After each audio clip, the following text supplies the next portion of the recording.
কিছু হয় না ভাই, কিছু হয় না। আমি তো অনেক আগেই বলেছিলাম ভাঙড়ের মানুষ দৃষ্টান্ত তৈরি করলে কোনো নটিয়াস ক্রিমিনালকে তারা জিতে পাঠাবে না। 32,088টা লিডে আমি জিতে চাইছি, ভাঙড়ের মানুষের দোয়া আছে।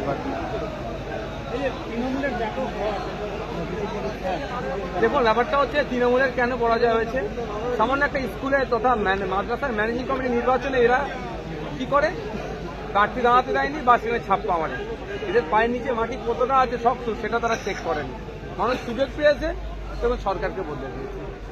তবে হ্যাঁ, আমাদের সংযুক্ত আমাদের যে আইএসএফ বামেদের মধ্যে প্রার্থীর সংখ্যা বেরোলে বেশি হলে ভালো লাগবে। ডবল ডিজিটের কথা বলেছিলেন, আমরা সেই জায়গায় পৌঁছাতে পারিনি, অনেক আশা নিয়ে লড়াই নেমেছিলাম, মানুষ যতটা চেয়েছিলাম সেই অর্থটা গ্রহণ করে। জয়ের পর ভাঙড়ের বিস্তীর্ণ এলাকা জুড়ে তৃণমূল কর্মীদের বাড়িঘর ভাঙচুর লুটপাট হচ্ছে, আমার কাছে এখনো পর্যন্ত ফোন নাই। যদি এরকম ঘটনা ঘটে থাকে আইএসএফ আমি এখনই ভাঙড়ে যাচ্ছি, কোনো ধরনের এই ধরনের অরাজকতা করতে দেবো না।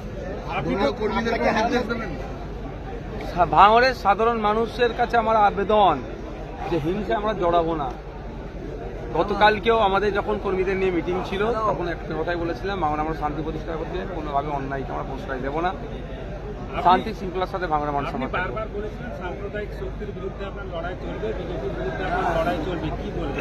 অবশ্যই লড়াই চলবে, যতদিন এই বিজেপি সাম্প্রদায়িকতা করবে তার বিরুদ্ধে লড়াই চলবে, কোনো বন্ধ থাকবে না। আপনার জয় কি মনে হচ্ছে, সরকার মোল্লাকে যেভাবে দায়িত্ব দেওয়া হয়েছিল? দেখুন, সরকার সাহেব ভাঙড়ে এসে ভাঙড়ের মানুষকে খুন করেছে, এর থেকে বেশি কিছু করেনি। ভাঙড়ের মানুষ জবাব দিয়েছে। এখন তারা যে জ্বালায় জ্বলছে, এখনই কাটা ঘায়ে আমি নুনের ছিটা ছড়াতে চাই।